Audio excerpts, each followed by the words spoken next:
بسم اللہ الرحمن الرحیم. السلام علیکم. میں ہوں سعدیہ اور آپ لوگ دیکھ رہے ہیں آج ٹی وی ود سعدیہ سرار. آج جس موضوع کے اوپر ہم لوگ بات کریں گے، جیسے کہ آپ سب جانتے ہیں، جو بھی میرے فالوورز کرتے ہیں، جو بھی حالات حاضرہ کے ٹاپکس کے اوپر پھر ہم بات کرتے ہیں، جو کشمیر کے حوالے سے بھی ہم لوگوں نے کافی پروگرام کیے ہیں، اس میں ہم ساری چیزیں نیگیٹو ہمیں نظر آتی ہیں کہ جو نیگیٹو پہلو ہیں ہم ان کے اوپر بات کرتے ہیں. تو آج میں نے سوچا کہ کیوں نہ آج ہم تھوڑا پروگرام کے حوالے سے ایک کوئی پازیٹیو چیز آپ کو بتائیں کہ کس طریقے سے لوگ اپنی ہمت باندھے رکھتے ہیں اور اپنی زندگی کا سفر آگے جاری رکھتے ہیں، اور ان کی زندگی میں کئی مشکلات آتی ہیں لیکن وہ اس کا بہت ڈٹ کے مقابلہ کرتے ہیں. ایسے ہی جرأت اور اسی طریقے سے ہم لوگ آگے اگر بڑھتے رہیں تو ہم لوگ کامیابی کا ہر سفر ہم لوگ طے کر سکتے ہیں. ہم سب جانتے ہیں کہ جو ساری نعمتوں میں اگر جیسے ہم دولت، شہرت، عزت کی بات کریں، صحت کی بات کریں، تو میں سمجھتی ہوں جو سب سے قیمتی جو اثاثہ ہے، جو سب سے بڑی نعمت ہے، وہ آپ کے پاس صحت کی نعمت ہوتی ہے. کیونکہ آپ کے پاس صحت جیسی نعمت ہو تو آپ دنیا کی باقی ہر چیز حاصل کر سکتے ہیں. اور اگر کوئی اس میں بیماری میں کوئی تکلیف بھی آئے آپ کو، یہ بھی اللہ کی طرف سے، اور ہمیں اس پہ اعتماد رکھنا چاہیے. چیز کا ایک وقت ہوتا ہے، اور ہم لوگوں نے دیکھا ہے کہ کئی انبیاء اسلام کو بھی اللہ تعالیٰ نے آزمایا ہے، بیماریوں کے ذریعے سے بھی آزمایا ہے. تو جو امپورٹنٹ چیز یہ ہے کہ وہ ہمیں ثابت قدم رہنا چاہیے اور اللہ پہ اپنا اعتماد اور یقین قائم رکھنا چاہیے. اسی وجہ سے آج میں آپ لوگوں کو ایک دو ہمارے جو بہت رسپیکٹڈ گیسٹ ہیں ان سے ملواؤں گی، اور آپ ان کی سٹوری جب جانیں گے تو آپ کو پتہ چلے گا کہ کس طریقے سے ان لوگوں نے اپنی ہمت اور جرأت سے آگے بڑھتے رہے ہیں اور اپنے اپنے فیلڈ کے اندر یہ بہت کامیاب. ہمارے ساتھ ہیں ڈاکٹر انم نجم. یہ سائیکیٹرسٹ ہے، کنسلٹنٹ ہیں، اور ایک حادثے کے دوران ان کی ٹانگوں کی جو موومنٹ ہے وہ کمپرومائز ہو گئی. وہ ہمیں اپنی اسٹوری کے بارے میں بتائیں گی ڈیٹیل میں جب ہم ان سے گفتگو کریں گے. دوسرے ہمارے ساتھ ہیں نائرہ ملک. یہ ایک اینکر پرسن رہ چکی ہیں، کافی اچھے جو T V national T V channel کے اوپر اینکر پرسن رہ چکی ہے، اور انہوں نے کافی حالات حاضرہ سے ہم لوگوں کو آگاہ کیا. اور آج یہ خود کسی ایک مشکل میں، تکلیف میں ہے. ہم ان سے بھی جانیں گے کہ ان کی کیا سٹوری ہے. ان کو 2 دفعہ کینسر ہو چکا ہے اور بہت ہی جرأت سے یہ اس کا مقابلہ کر رہی ہیں. السلام علیکم. وعلیکم السلام. کیسی ہیں آپ Sadia? Thank you so much invite کرنے کا. سب سے پہلے تو ڈاکٹر انم، آپ اگر ہمیں تھوڑا سا بتائیں کہ آپ کے ساتھ جو یہ حادثہ ہوا ہے، آپ کی کیا ایج تھی اور آپ کو کیا مشکلات فیس کرنی پڑی؟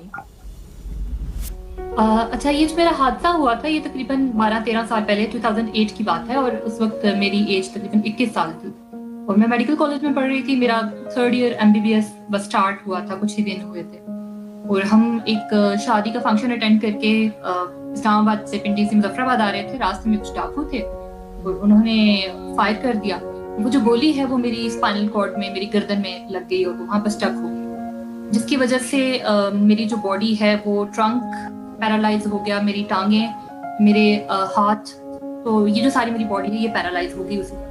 تو اب اس بات کو تقریباً 12-13 سال گزر چکے ہیں، اور اسی کنڈیشن کے اندر میں نے اپنی اسٹڈیز کو کنٹینیو کیا، اپنی میڈیکل کی تعلیم کمپلیٹ کی، MBBS کیا. اس کے بعد میں نے سائیکائٹری میں MCPS کیا، اور پھر اس کے بعد ابھی آج کل میں کنگس کالج لندن میں مجھے ایک اسکالرشپ ملا ہے، چیپننگ اسکالرشپ برٹش فارن آفس کی طرف سے، اور وہاں پر میں ماسٹرز کر رہی ہوں وار اینڈ سائیکائٹری میں، اور ساتھ ساتھ شاعری بھی کرتی ہوں اور موٹیویشنل اسپیکر بھی ہوں، اور یہ سب چیزیں ہیں.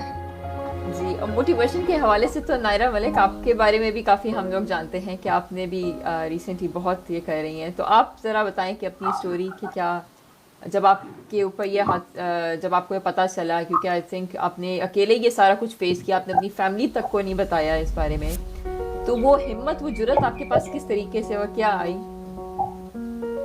پہلے تو آپ کو، ڈاکٹر صاحبہ کو، اور میرے دیکھنے والوں کو میرا بہت بہت سلام.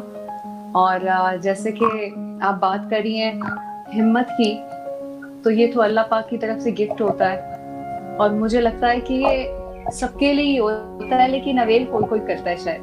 کیونکہ ہم جب اس دنیا میں آتے ہیں نا سعدیہ، تو اس دنیا میں آنے کے بعد ہم اس دنیا کے ہی ہو کر رہ جاتے ہیں، بھول جاتے ہیں کہ ہمیں اس دوسری دنیا میں بھی واپس جانا ہے. اپنے بارے میں اگر بات کروں تو مجھے یہ سیکنڈ ٹائم کینسر ہوا ہے. پہلے تقریباً 11-12 سال پہلے ہوا تھا, وہ بالکل ڈفرینٹ تھا. یہ بریسٹ کینسر ہے. اب تو خیر کافی لوگ مجھے جب سے یہ اسٹارٹ ہوا ہے سلسلہ, اور میرے جو ارد گرد کے لوگ ہیں ان سب کو میں نے بتایا ہے, تو اب تو بہت سے لوگوں کو یہ پتا ہے کہ میں کس طرح سے اس بیماری کا مقابلہ کر رہی ہوں. میں ہمیشہ یہ کہتی ہوں کہ اللہ پاک کی طرف سے کوئی بھی تکلیف نہیں ہوتی, آزمائش ہوتی ہے, اور اس آزمائش میں ہم جتنا بھی پورا اتر سکیں یہ ہم پہ ڈیپینڈ کرتا ہے, کیونکہ اس کا جس طرح سے ہم نے یہاں پر رہنا ہے نا, اور اس کی دی ہوئی آزمائش سے نمٹنا ہے, اس کا جواب ہم نے اوپر جا کے دینا ہے. تو ہمیں سوچ لینا چاہیے کہ یہ جو کیمرے اس نے لگائے ہوئے ہیں نا, وہ تو ہر وقت آن رہتے ہیں, کوئی چیز اسے چھپی نہیں ہوئی ہے. تو بس یہی سوچ کر میں چلتی جا رہی ہوں, اور اللہ کا شکر ہے. مجھ سے لوگ سوال کرتے ہیں کہ آپ کی پہلے کی لائف اور اب کی لائف میں کیا ڈفرینس ہے, تو میں کہتی ہوں کہ میری تو شاید لائف ہی اب سٹارٹ ہوئی ہے. جو پہلے جتنا آپ نے وہ جو گلیمر, ایک جب آپ نیوز اینکر بنتے ہیں آپ کی تقریباً ہر طریقے کی خواہش پوری ہو جاتی ہے, تو پھر کیا وجہ ہے کہ آپ کو لگتا ہے کہ یہ اصل زندگی ہے جو اب آپ نے حاصل کی ہے؟ اچھا, میں آپ کو اس میں بتا دیتی ہوں. اس وقت میں اس دنیا میں اس کے چارم کو دیکھ کر, خوبصورتی کو دیکھ کر, میں کہتی ہوں کہ لیڈیز کے لیے اگر میں پاکستان کی بات کروں تو بہت ایک چارمنگ جاب ہے, اور ٹاپ کلاس جاب ہے, ٹاپ ریٹڈ جاب ہے. اس میں آپ کو کیا ہوتا ہے کہ پیسے بھی اچھے مل جاتے ہیں, فیم بھی مل جاتا ہے, فالوورز بھی ہوتے ہیں, فیشن بھی پورے ہو جاتے ہیں, جیسا مطلب کپڑے جو لیڈیز کو شوق ہوتا ہے, یہ ساری چیزیں یہ اٹریکٹ کرتی ہیں. ڈیفینیٹلی میں بھی انسان ہوں, مجھے بھی اٹریکٹ کی, اور اس کے پیچھے بھی 1-2 وجوہات تھی, لیکن وہ ذرا تھوڑی سی بیک سائڈ پہ تھی. میں نے کبھی اس وقت اتنی میچور کہنے کے نہیں تھی, یا میں کہتی ہوں کہ وہ میرا شعور کا ٹائم نہیں تھا. اس کے بعد وہ ٹائم تو میں نے اس دنیا کی چکوچوند میں گم ہو کر اس کی خواہش کی, اور مجھے مل گیا, اور میں چلتی گئی. لیکن شروع سے میں یہی بات سوچتی تھی کہ ہر انسان کی زندگی کا کوئی نہ کوئی مقصد ہوتا ہے. تو بار بار میں یہی سوچتی تھی کہ میری لائف, جب بھی میری لائف میں کوئی پرابلم آئی ہے نا سعدیہ, تو میں نے یہی سوچا ہے کیوں آئی ہے, لیکن یہ مقصد ہے کہ نہیں ہے, یہ وہ مقصد کلیئر کر رہا ہے کہ نہیں کر رہا. ہم موسٹلی سوچتے ہیں کہ ہم اس دنیا میں آئے ہیں, اب کچھ کام کریں گے, پیرنٹس سوچتے ہیں شادی کر دیں گے, بچے پیدا کریں گے, ان کی تعلیم اور ان کے شادیاں, اور اس کے بعد پھر ہم نے دوبارہ اس دنیا میں چلے جانا ہے واپس. تو کیا وہ جو میں نے آپ کو بتایا ہے یہ سب کرنے کے لیے تو اللہ پاک نے نہیں بھیجا ہے. بیسک مقصد ہے اس کو پورا کرنے کے لیے, ارد گرد یہ ساری چیزیں اس کو سپورٹ کرنے کے لیے, ریلیشنز اس کو سپورٹ کرنے کے لیے. ہاں, میں جو آپ ڈفرینس کہہ رہی ہیں, اب یہ میں نے تھوڑا سا آپ کو بتایا کہ یہ بیس ہے. اس کے بعد جو اب میری لائف ہے, اب سمجھ لیں کہ جو پہلے پیچھے تھا نا, مطلب مقصد کیا ہے وہ کلیئر ہو گیا. اور جس وقت آپ سیریس ہوتے ہو نا لائف میں, یہ تو خیر ایک یہ جو گلیمرس لائف آپ کہہ رہی ہیں نا, یہ آپ کسی بھی فیلڈ کو جوائن کریں. اگر کوئی انجینئر ہے تو وہ پہلے پڑھے گا, اور اس کے بعد ویٹ کرے گا کہ میں کب پریکٹیکل کروں گا, کب میں جاب سٹارٹ کروں گا, کب اس پہ ورکنگ پریکٹیکلی پرفارم کر پاؤں گا. ایک ڈاکٹر ہے تو وہ بھی یہی سوچتا ہے. تو یہ تو ریکوائرمنٹ ہے نا اس دنیا کی, یہاں پہ ہم رہ رہے ہیں تو یہ سب کام تو ہمیں کرنے ہی کرنے ہیں. اور شروع میں آپ کو یہ چیزیں اٹریکٹ کرتی ہیں, لیکن جب جیسے جیسے انسان کو شعور آتا جاتا ہے تو اس کو پتہ چلتا ہے کہ یہ میری مطلب لائف کا مقصد نہیں ہے, یہ تو لوازمات ہے. یہ جو جب ہم کھانا کھانے جاتے ہیں نا, وہ اسٹارٹر ہوتا ہے, ساتھ سیلڈ ہوتا ہے, اور ساتھ پھر ہم کہتے ہیں چلو کچھ کوئی فرائی چیز بھی لے آنا, کوئی روسٹڈ بھی لے آنا, لیکن جو مین کورس ہوتا ہے پیٹ تو اسی سے ہی بھرتا ہے. تو یہ مین کورس جو ہے وہ ضروری ہوتا ہے. اب لائف میں ڈفرینس اسی لیے کہ اب مجھے اچھا لگتا ہے, اب مجھے سکون ہے. وہ سب کچھ حاصل کر کے بھی وہ سکون نہیں تھا جو آج ہے. اور میں ہمیشہ کہتی تھی, میں یہ سوچتی ہوں کہ جیسا جیسا ہم سوچتے چلے جاتے ہیں نا سعدیہ, ہم اللہ پاک سے جیسے سوچتے ہیں اور جیسا پوچھتے ہیں نا کہ اب یہ کیوں, وہ ویسے ویسے کلیئر کرتا جاتا ہے. لیکن صرف فرق اتنا ہوتا ہے کہ ہم کتنی انٹینشن کے ساتھ اس سے رجوع کرتے ہیں, وہ کلیئر کر دیتا ہے.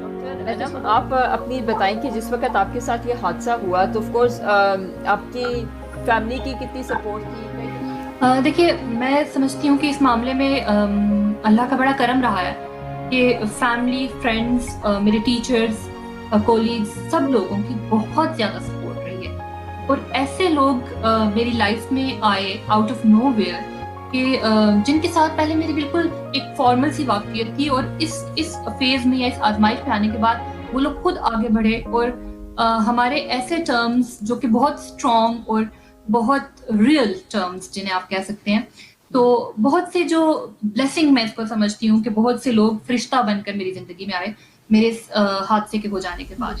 فیملی دیکھیں، گھر کے جو لوگ ہوتے ہیں، بھائی ہو گئے، میرے 2 بھائی ہیں اور میرے پیرنٹس، تو انہوں نے تو مجھے سپورٹ کیا ہی کیا تھرو آؤٹ. وہ تو پیرنٹس تو آبویسلی اپنے اولاد کو نہیں چھوڑ سکتے، اور وہ ان کی سپورٹ مجھے ہر طرح سے تھی. لیکن جس طرح سے میں سمجھتی ہوں کہ میری فرینڈز نے مجھے سپورٹ کیا ہے، وہ میں نے بہت کم دیکھا ہے. آج کے دور میں جب ہم اکثر شکوہ کرتے ہیں کہ آج کل لوگ خود غرض دنیا خود غرض ہو گئی ہے، یا لوگ صرف مطلب کے لیے ایک دوسرے سے تعلق رکھتے ہیں، تو میں نے اپنے پرسنل ایکسپیرینس میں دیکھا ہے کہ میری زندگی میں میرے ارد گرد جو لوگ جمع ہوتے گئے اس واقعے کے بعد، وہ بہت خالص لوگ ہیں، ان کی محبتیں بہت خالص ہیں. اور اگر کوئی ایسے افراد میرے ارد گرد میری زندگی میں تھے پہلے جن کی محبتیں خود غرض کہہ لیں یا اس طرح سے خالص نہیں تھی، تو اللہ تعالیٰ جیسے وہ چھان دیتا ہے نا، چھان کر جو اصل چیز ہے وہ الگ ہو جاتی ہے، کھرا کھوٹا الگ ہو جاتا ہے. میرا جب یہ واقعہ ہوا ہے نا، تو اس کے بعد میری کنڈیشن تب سے اب تک یہ ہے کہ مجھے اگر رات میں کروٹ بھی تبدیل کرنی ہے نا، تو وہ اس کے لیے بھی مجھے ہیلپ چاہیے. اس کے لیے بھی میرے پیرنٹس میں سے کوئی آئے گا، اور وہ آ کر میں بغیر ہیلپ کے کروٹ بھی نہیں تبدیل کر سکتی. ویل چیئر پہ موو ہونا ہے، مجھے ڈریسنگ کے لیے، شاور لینے کے لیے، چھوٹی سے چھوٹی چیز جو ہے نا، جس طرح ایک انفنٹ ہوتا ہے کہ اس کو، ایک نومولود بچے کو آپ نے 24/7 اس کے ساتھ ایک ڈیوٹی کرنی ہے، تو میری فیملی پر وہ رسپانسبلٹی آ گئی. اور میں اکثر کہتی ہوں کہ میں وہ نومولود بچہ ہوں کہ فیملی کو پتا ہے کہ اس نے گرو اپ نہیں ہونا، لائک یہ لائف لانگ رسپانسبلٹی ہے. ایک بچہ ہوتا ہے، آپ کو پتا ہوتا ہے کچھ مہینوں کے بعد، کچھ سالوں کے بعد یہ اپنی ذمہ داریاں، یہ اپنے کام خود کرنے کے قابل ہو جائے گا اور ہم ذمہ داری سے آزاد ہو جائیں گے.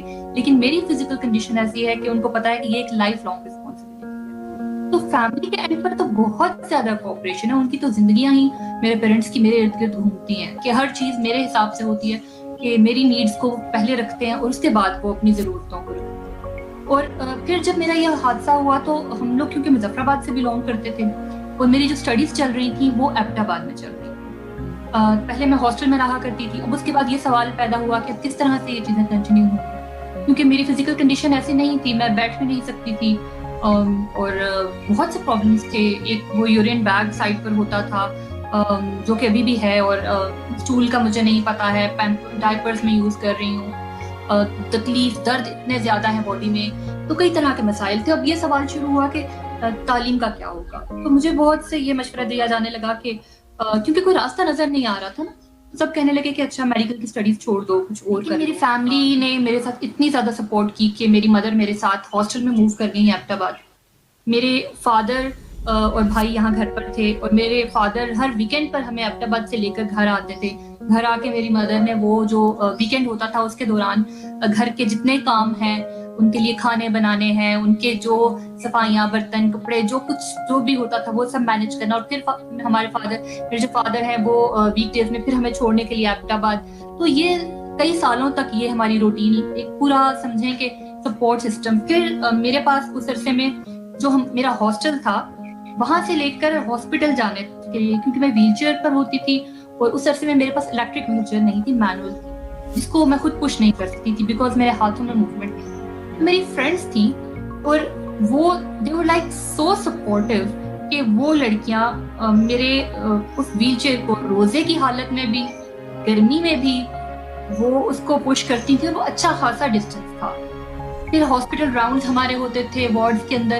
وہ فرینڈس کبھی ہمیں کو ہاتھ بھی نہیں لگانے دیتی تھیں ذمہ داریوں کو، کہتی تھیں کہ یہ ہم کریں گے، یہ ہماری رسپانسبلٹی ہے. تو اس طرح سے وہ سپورٹ بھی ٹیچرز کے اینڈ پر میں اگر دیکھوں کہ جو کلاسز ہماری اگر اپسٹیئرز ہونی ہیں تو وہ میرے لیے لیکچرز گراؤنڈ پہ ارینج کیے جا رہے ہیں. ہر طرح سے بہت بہت زیادہ سپورٹ لوگوں نے کیا. یہ میرے لیے یہی نارمل ہے، یہی میرے لیے ایک نارمل چیز ہے. اور جیسے وہ ایک نیٹ فلکس پہ سیزن ہے نا کہ orange is the new black, تو دس از مائی نیو نارمل. میرے لیے یہی. اچھا، جب آپ نے اپنی اسٹڈیز کمپلیٹ کر لی اور ماشاء اللہ یو آر کنسلٹنٹ ناؤ، تو پھر آپ کی فیملی کی کیا ایکسپریشنز تھے, کیا فیلنگس تھی ان کی؟ کہ میری فیملی کی تو اس وقت تو آپ سوچیں کہ وہ جو ان کی ایکسائٹمنٹ تھی اور وہ جو خوشی تھی, جو سیٹسفیکشن تھی, بیکاز اس کے لیے انہوں نے بہت زیادہ سیکریفائس کیا تھا. اور نہ صرف یہ کہ انہوں نے قربانی دی تھی, بیچ میں ایسے ٹائم بھی آئے تھے کہ جب نہیں لگ رہا تھا کہ یہ ہو پائے گا. میرے جو ڈاکٹرز تھے ان کے اینڈ پر بھی یہ چیز تھی کہ یہ چیزیں اس کے لیے پاسبل نہیں ہیں. فزیکلی بھی میں اس کنڈیشن میں کلاس میں جایا کرتی تھی کہ میں سیدھا بیٹھ نہیں سکتی تھی, میں تقریباً لیٹی ہوئی ہوتی تھی ریکلائن کر کے ویل چیئر اس پر. میرے ہاتھوں میں اس قدر درد ہوتا تھا اور اس قدر جل رہے ہوتے تھے وہ نیوروپیتھک پینس کے ساتھ کہ میں نے آئس پیکس اپنی گود میں رکھے ہوتے تھے اور ان پر میں نے اپنے ہاتھ رکھ کے میں کلاس میں بیٹھی ہوتی تھی. بخار مجھے ہوتا تھا کیونکہ بار بار کیتھیٹر کی وجہ سے یورین انفیکشنز وہ چل رہے ہوتے تھے. تو جو بھی کنڈیشنز ہوتی تھیں میں اس کے باوجود اس کلاس میں موجود. بہت سے لوگوں کو لگ رہا تھا کہ یہ نہیں ہو پائے گا, لیکن مجھے یہ ایک وہ قرآن میں اللہ تعالیٰ فرماتا ہے کہ انسان کے لیے وہی کچھ ہے جس کی اس نے کوشش کی. جب میں ہمت ہارنے لگتی تھی نا تو میرے ذہن میں یہ بات آتی تھی کہ اللہ کا وعدہ جھوٹا نہیں ہو سکتا.